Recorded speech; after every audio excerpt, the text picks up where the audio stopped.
Hi అండి. అందరూ ఎలా ఉన్నారు? నేనైతే చాలా చాలా బాగున్నాను. మీరు కూడా బాగున్నారు అని అనుకుంటున్నాను. ఈరోజు మన వీడియో వచ్చేసి టమాటో అండ్ పచ్చి శనగపప్పు కర్రీ అనమాట.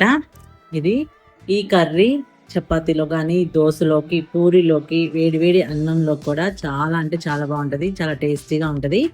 ఒకసారి అయితే మీరు కూడా ఈ వీడియో చూసి ట్రై చేయండి.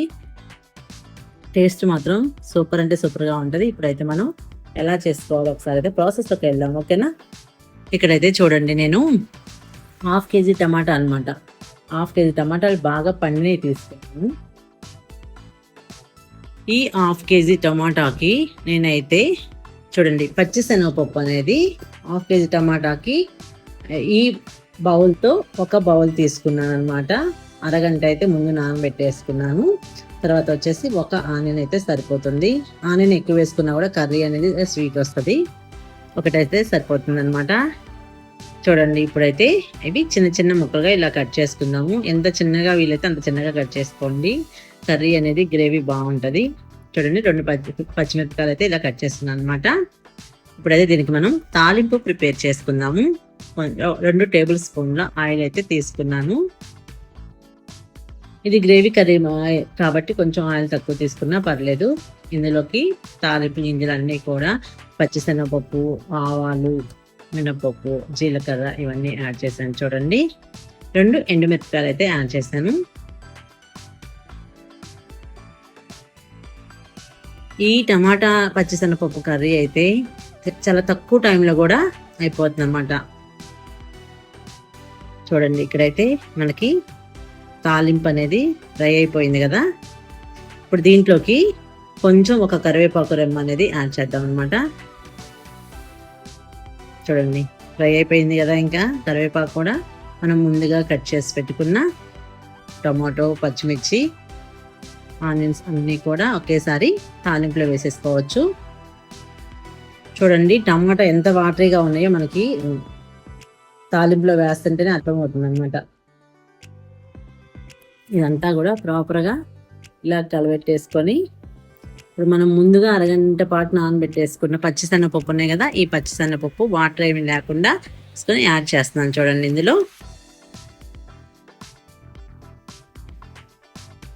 నెక్స్ట్ వచ్చేసి ఇందులోకి కొంచెం సాల్ట్ టేస్ట్ తగ్గట్టుగా చూసి యాడ్ చేసుకోండి. పసుపు ఒక 1/2 టేబుల్ స్పూన్ అయితే యాడ్ చేశాను. నెక్స్ట్ వచ్చేసి కారం అనమాట. ఇది మసాలా కారం, ఇది ఒక టేబుల్ స్పూన్ అయితే యాడ్ చేశాను. ఇవంతా కూడా చూడండి ప్రాపర్గా కలుపుకొని ఇప్పుడు ఒక లిడ్తో కవర్ చేసి మనం లో ఫ్లేమ్లో ఒక 10 minutes అయితే కుక్ అవనిద్దాము. ఒక 10 minutesలోనే హాఫ్ అయితే కుక్ అయిపోయింది. చూడండి,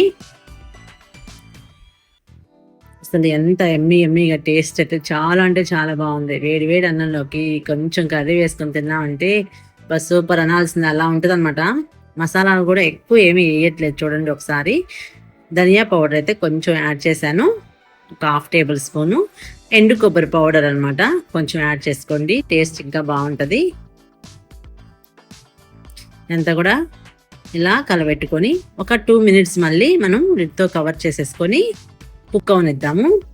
ఎప్పుడైనా కూడా లో ఫ్లేమ్లో పెట్టుకొని వాటర్ ఏమీ వేయకుండా లిడ్తో కవర్ చేసుకొని కర్రీ చేస్తే టేస్ట్ బాగుంటుంది. నేనైతే కొంచెం కూడా ఇక్కడ వాటర్ అనేది ఏమీ యాడ్ చేయలేదు. చూడండి, టమాటాలో ఉన్న వాటరే సరిపోయినాయి అనమాట. కొంచెం లో ఫ్లేమ్లో పెట్టుకుంటే సరిపోతుంది. చూడండి, ఇక్కడైతే హాఫ్ అయితే కుక్ అయిపోయింది కదా. ఇప్పుడు ఇంకొక 5 minutes లిడ్తో కవర్ చేసి కుక్ చేసుకుందాము. చూడండి, ఫైనల్ మన టమాటో పచ్చిశనగపప్పు కర్రీ అయితే రెడీ అయిపోయింది. ఒక్కసారి చెక్ చేస్తున్నాను. చూడండి, పచ్చిశనగపప్పు అనేది ఉడికినాయో లేదో అనేది. ఆల్మోస్ట్ 80% అయితే కుక్ అయిపోయింది కదా. ఒక 2 minutes లో ఫ్లేమ్లో పెట్టుకొని కుక్ చేసుకున్నాను. చూడండి, కొంచెం కొత్తిమీర అనేది యాడ్ చేశాను. ఇక్కడ టేస్ట్ బాగుంటుంది కదా కొత్తిమీర యాడ్ చేసుకుంటే ఏ కర్రీలోకైనా కూడా. ఇప్పుడైతే ఇంకా స్టవ్ ఆఫ్ చేసేసుకోవచ్చు.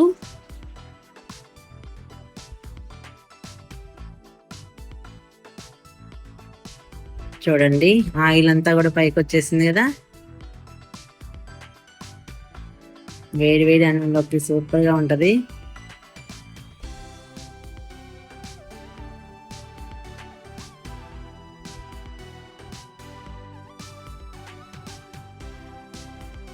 ఈ కర్రీ ఇలా చూస్తుంటేనే తినాలి అనిపిస్తుంది కదా. ఒకసారి అయితే మీరు కూడా ట్రై చేయండి. టేస్ట్ చాలా అంటే చాలా బాగుంటుంది అనమాట. ఇప్పుడైతే ఈ వీడియో మీ అందరికీ నచ్చుతుంది అని అనుకుంటున్నాను. ఇంకా నేను చాలా చాలా చిన్న టిప్స్తో చాలా వీడియోస్ అయితే చేస్తున్నాను. ఒకసారి అయితే నా ఛానల్ని ఫస్ట్ టైం చూస్తున్న వాళ్ళైతే సబ్స్క్రైబ్ చేయండి. Bye bye.